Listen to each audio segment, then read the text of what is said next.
ఓ మాట చెప్తే మీరు అందరూ ఆశ్చర్యపోతారేమో, ఈ రోజున ప్రపంచం ఎంత దారుణంగా తయారైంది అంటే సాతాను సంఘాలు పుట్టుకొస్తున్నాయి. చెప్పండి, ఏ సంఘం అది? సాతాను సంఘాలు. కొంచెం ఆశ్చర్యం అనిపించవచ్చు, కానీ అక్కడ సాతాను సంఘాలు ఉన్నాయి.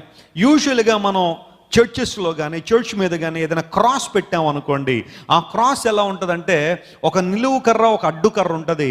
అడ్డుకర్ర కొంచెం పైన ఉంటుంది కదా, కానీ వాళ్ళు కూడా సిలువ పెడతారు. అది ఎలాగో తెలుసా? క్రాస్ని తిరగేసి పెడతారు వాళ్ళు. ఇంకా అంత రివర్స్ అన్నమాట. అంటే వాళ్ళు ఏం ప్రూవ్ చేయాలనుకుంటారంటే ప్రపంచానికి యేసు ప్రభువును అంగీకరించిన వారు ఏవైతే చేస్తారో వారికి క్వైట్ ఆపోజిట్గా మేము ఉంటాం అనేది వారి యొక్క ఆలోచన. బైబిల్ గ్రంథంలో ఒకవేళ మన గ్రంథంలో యెహోవా నా కాపరి నాకు లేమి కలగదని ఉంటే వాళ్ళు ఏం రాసుకుంటారో తెలుసా? సాతాను నా కాపరి నాకు లేమి కలగదని. ఇలాగా సాతాను సేవించే వాళ్ళు ఉంటారు. అవన్నీ చీకటి గదులు అనమాట. ఆ సంఘాలన్నీ చీకటిగా ఉంటాయి. లోపలికి వెళ్ళిన తర్వాత ఒక్కొక్కడు ఒకలా తయారవుతూ ఉంటాడు. వాళ్ళని చూస్తూ ఉంటే ఇక సాతానుగాడి సైన్యం అంతా ఎక్కడ ఉందేమో అనిపిస్తుంది లోపల వాళ్ళని చూసి. విచిత్రం, హైదరాబాద్లో కూడా స్టార్ట్ అయింది అంటున్నారు. అది రాజమండ్రి రాకుండా కాకుండా ప్రార్థన చేస్తున్నాను నేను.